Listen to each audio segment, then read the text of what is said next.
नमस्कार बच्चों, मैंने इसके पूर्व वीडियो में आप लोगों को क्लास 11th लेखाशास्त्र, पुस्तपालन एवं लेखाकरण अकाउंटेंसी क्लास के बच्चों के लिए अकाउंटिंग इक्वेशन का मैंने कॉन्सेप्ट क्लियर किया था, थ्योरिकल पोर्शन बताया था। उसी क्रम में मैं आज आप लोगों को नवबोध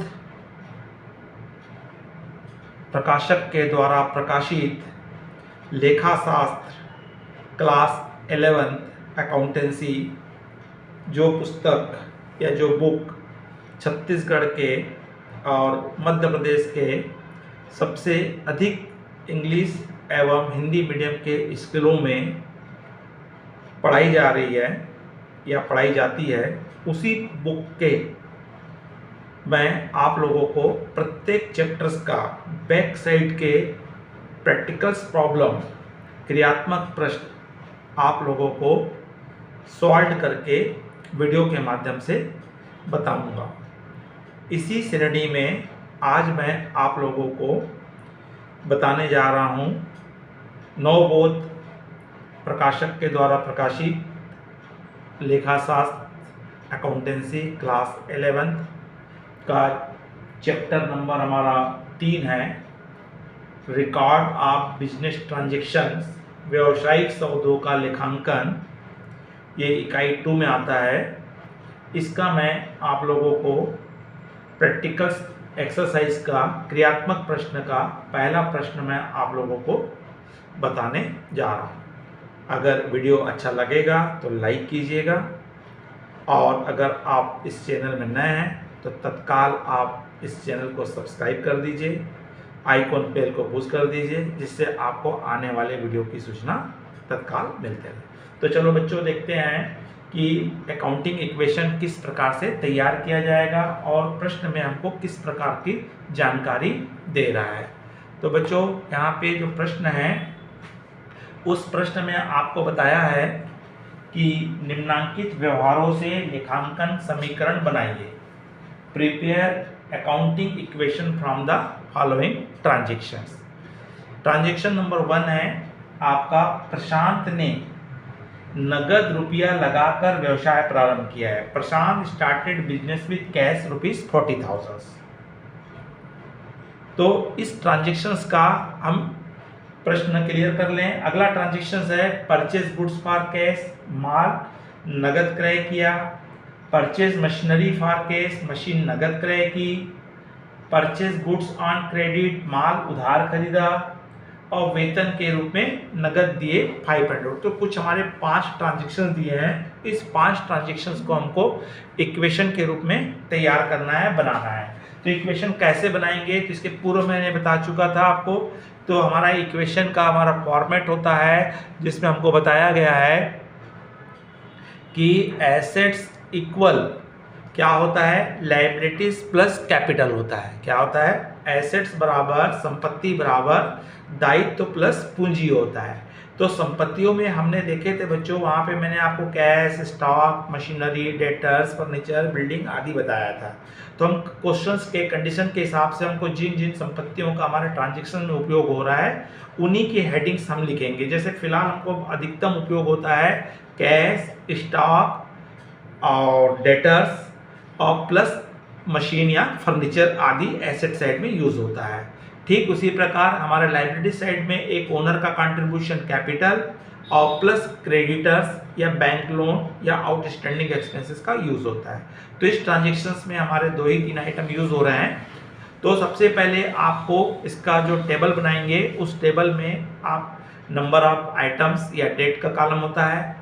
दूसरा हम पर्टिकुलर्स ले लेते हैं, जिसमें हमको डिटेल या ट्रांजैक्शन को शॉर्ट रूप में लिखा जाता है। और एसेट्स में हमने लिए हैं कैश, स्टॉक और मशीन। ठीक उसी प्रकार लायबिलिटीज में लिए हैं कैपिटल प्लस क्रेडिटर्स। तो सर्वप्रथम हम देखते हैं, इस क्वेश्चन में बोला हुआ है आपको कि प्रशांत स्टार्टेड बिजनेस विद कैश। प्रशांत ने 40,000 रुपए से बिजनेस स्टार्ट किया। जैसे ही आप बिजनेस में पैसा इन्वेस्ट करोगे तो पैसा तत्काल कहाँ जाएगा, तिजोरी में जाएगा, है ना। तो तिजोरी में रखेगा तो कैश इन हैंड हमारा क्या हो जाएगा, बढ़ जाएगा। कितने रुपए से बढ़ेगा, 40,000 रुपए से। अब हमने अभी इसका कोई भी उपयोग अभी 1 तारीख अभी डेट में नहीं किए हैं, तो अब इस किसके द्वारा कंट्रीब्यूट किया गया था, मैंने 2 बताया था, एक ओनर इक्विटी और एक एक्सटर्नल इक्विटी। क्या आपने इसको उधार लिए हो क्या, नहीं, ओनर ने, प्रशांत ने अपना स्वयं का पैसा लगाया है। तो ये कौन सी हो गया आपका, ओनर इक्विटी। और ओनर इक्विटी को हम क्या बोलते हैं, कैपिटल्स बोलते हैं। समता स्वामित्व कहा जाता है जिसे हम पूंजी कहते हैं। तो इस कैपिटल्स में हमको लिखेंगे 40,000 रुपीज़। तो इस तरह से हमारा दोनों साइड हमारा क्या आएगा, 40,000 आएगा। तो इसको दोबारा उतार लीजिए, 40,000। उसके पश्चात ट्रांजेक्शन नंबर 2 कहता है परचेज गुड्स फॉर कैश, माल नगद खरीदा। जैसे ही आप माल नगद खरीदोगे तो आपके पास से क्या जाएगा, कैश जाएगा। कितने का माल खरीदा उसने, 4,000 का माल खरीदा है, तो तत्काल यहाँ से आपका 4,000 रुपीज़ माइनस हो जाएगा, जिसको हम ब्रैकेट में लिखेंगे। और 40,000 में से 4,000 माइनस करोगे तो आपके पास कैश के रूप में आपके पास कितना बचेगा, 36,000 रुपीज़ बचेगा। और आपने जो 4,000 का माल खरीदे हो, अभी आपने उसको कुछ भी नहीं किए हो, तो माल हमारे पास कहाँ आया, अपने शॉप में आया है, दुकान में आया है। तो दुकान में हमारे पास कितने रुपए का गुड्स है, 4,000 रुपये का गुड्स है। तो इसलिए हमारा 4,000 रुपीज़ कहाँ जाएगा बच्चों, स्टॉक में आ जाएगा। तो इस तरह से हमारे पास 36,000 रुपीज़ कैश के रूप में है बिजनेस में, और 4,000 का हमारे पास क्या है, स्टॉक है। तो हमने यहाँ पे ना तो उधार खरीदे हैं, ना ओनर ने और कोई पैसा लगाया है। तो इसलिए ओनर की कैपिटल जो है लाइबिलिटीज अभी भी 40,000 है। हमने किसी प्रकार का हमारी एक्सटर्नल लाइबिलिटीज नहीं हुई है, क्योंकि हमने बाहर से कोई उधार नहीं खरीदे हैं।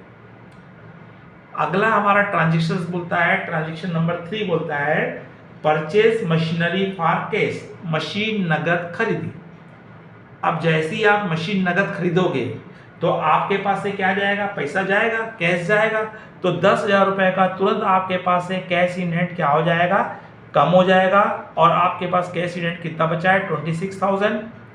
और आपने क्या खरीदे हो, मशीन खरीदे हो, तो एट ए टाइम आपके पास 10,000 रुपीज़ की मशीन बिजनेस में अवेलेबल है। तो 10,000 रुपये की आपकी क्या हो गई, मशीन हो गई। तो आपके पास कैश के रूप में 26,000 रुपीज़ है, 4,000 रुपीज़ आपका स्टॉक के रूप में है, और 10,000 रुपीज़ आपके पास क्या है, मशीनरी के रूप में है। अब आपके पास लाइबिलिटीज़ में हम देखेंगे तो यहाँ भी लाइबिलिटीज़ में हमका कोई इफेक्ट नहीं पड़ा है, ना तो हमारी लाइबिलिटीज़ बढ़ी है ना तो कम हुई है। ओनर का कंट्रीब्यूशन 40,000 ही है, और न ही हमने किसी प्रकार का कोई क्रेडिटर से उधारी आदि लिए। तो ये जो हमारा मैं एरो निशान लगाया हूँ बच्चों, ये हमारे लिए न्यू इक्वेशन का काम करता है। उसके पश्चात हम देखेंगे फोर्थ ट्रांजेक्शन्स में हमको क्या बोल रहा है। फोर्थ ट्रांजेक्शन्स में हमको बोलता है परचेज गुड्स ऑन क्रेडिट, उधार माल खरीदा। तो जैसे ही आप उधार माल खरीदे हो, उधार माल का मतलब क्या होता है, एक्चुअल में हमारे ट्रांजेक्शन 2 प्रकार के होते हैं, एक कैश ट्रांजेक्शन्स होता है और एक क्रेडिट। कैश ट्रांजेक्शन्स में अगर आप गुड्स परचेस करते हो तो तुरंत आप उसको कैश पेमेंट कर देते हो। अगर गुड्स सेल करते हो तो सामने वाली पार्टी आपको तुरंत कैश में पेमेंट कर देती है। अगर आप उधार खरीदते हो, क्रेडिट परचेस करते हो, तो आप गुड्स तो ले लेते हो, लेकिन अभी आपने उसका पेमेंट नहीं किए हो, आप उसका पेमेंट फ्यूचर में करोगे। ठीक उसी प्रकार अगर आप किसी को क्रेडिट सेल करते हो तो आपके पास से गुड्स तो चला जाएगा, लेकिन सामने वाले ने आपको कोई पेमेंट नहीं किया है, वो आपको पेमेंट क्या करेगा, फ्यूचर में करेगा, भविष्य में करेगा। तो उसको हम क्रेडिट सेल कहते हैं। तो यहाँ पे हमको बोलता है परचेज गुड्स ऑन क्रेडिट, उधार माल खरीदा है। तो उधार माल खरीदेंगे तो हमारे पास कैश कोई इफेक्ट नहीं होगा, न तो कैश आ रहा है न तो कैश जा रहा है। हाँ, हमारे पास स्टॉक बढ़ जाएगा, क्योंकि पहले से 4,000 का माल था हमारे पास, और 2,000 का माल और हमने क्या कर लिए हैं, उधार परचेस किए हैं। तो 2,000 रुपये से हमारा स्टॉक क्या हो जाएगा, इंक्रीज हो जाएगा। मशीन पे कोई इफेक्ट नहीं पड़ेगा, क्योंकि मशीन हमारी उतनी ही है, न ओनर ने भी अपना कोई कंट्रीब्यूशन नहीं किया है। हाँ, हमने 2,000 रुपये का माल उधार खरीदे हैं, और मैंने बताया था ऐसे पर्सन जिनसे हम उधार माल खरीदते हैं और जिनको भविष्य में पैसा लौटाना है वो हमारे लिए क्या कहलाते हैं, क्रेडिटर्स कहलाते हैं। तो हमारा क्रेडिटर्स क्या हो जाएगा, 2000 रुपये से क्या हो जाएगा बच्चों, बढ़ जाएगा, इंक्रीज हो जाएगा। तो इस समय हम देखें तो हमारे पास एट ए टाइम 26,000 रुपीज़ का क्या है बच्चों, कैश इन हैंड है। 6,000 रुपीज़ का हमारा क्या है, गुड्स है। 10,000 रुपीज़ की हमारे पास क्या है बच्चों, फर्नीचर है। तो इन तीनों का आप टोटल करोगे तो आपका टोटल इन दोनों के इक्विवेलेंट आना चाहिए। तो हम इन दोनों का सबका इक्विवेलेंट करते हैं तो हमको कितना मिल रहा है, 42,000 मिल रहा है।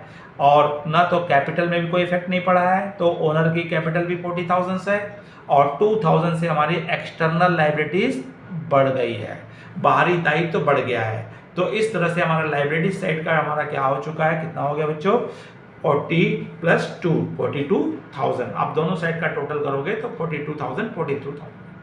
लास्ट ट्रांजेक्शन हमको बोलता है पेड सैलरी, क्योंकि हमारे यहाँ कोई कर्मचारी होगा, वर्कर होगा, तो वो वर्कर हमको सर्विस दे रहा है, तो सर्विस के बदले में हम उसको क्या पेमेंट करेंगे बच्चों, कैश पेमेंट कर रहे हैं। तो कैश पेमेंट जैसे ही करेंगे तो उतना पैसा आपके पास से 500 रुपये कैश इन हैंड कम हो जाएगा, और जैसे ही कैश इन हैंड कम हो जाएगा आपके पास 25,500 रुपये हो जाएगा।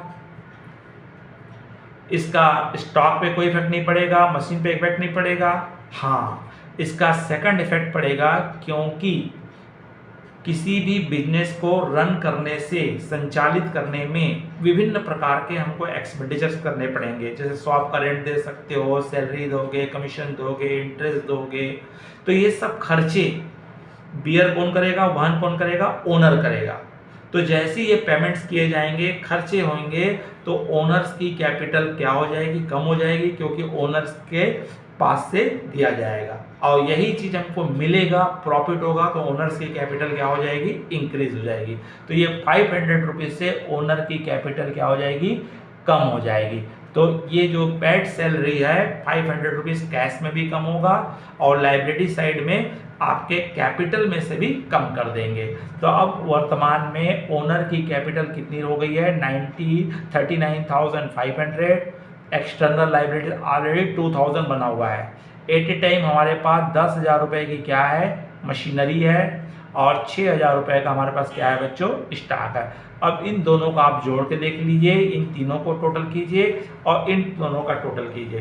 तो इन दोनों का हम टोटल करके देखेंगे तो दोनों साइड का टोटल हमारा क्या आना चाहिए, इक्वल आना चाहिए। तो क्या क्या है हमारा है 25,500 प्लस 6,000 प्लस 10,000, तो इनका टोटल करने से 41,500 आ रहा है। कितना आ रहा है बच्चों, 41,500। ठीक उसी प्रकार लाइबिलिटीज़ का भी हमारा क्या आना चाहिए, सेम आना चाहिए। तो लाइबिलिटीज़ का भी हम टोटल करके देखेंगे तो लाइबिलिटीज़ का है, कैपिटल ओनर की कैपिटल है 19,500 है, प्लस 2,000 की लाइबिलिटीज़ है, तो इसका टोटल भी कितना आ रहा है, 41,500। तो इस तरह से दोनों साइड का इक्वेशन हमेशा क्या आएगा, सेम आएगा, और इसी को हम क्या कहते हैं, न्यू इक्वेशन। तो जो निकला है बच्चों ये नया समीकरण है। तो इस तरह से इस प्रॉब्लम को क्या किया जाता है, सॉल्व करेंगे। बच्चों अगर आपको ये प्रॉब्लम समझ में आया है तो ज़रूर लाइक कीजिए, अपने मित्र साथियों को भेजिए जिससे उन्हें भी समझ में आए, और अगर आप इस चैनल को फर्स्ट बार देख रहे हैं, नए हैं, तो तत्काल सब्सक्राइब कर दीजिए और आइकॉन बेल को पुश कर दीजिए, जिससे आपको आने वाले वीडियो की सूचना मिलते रहे। नमस्कार, जय हिंद, जय भारत।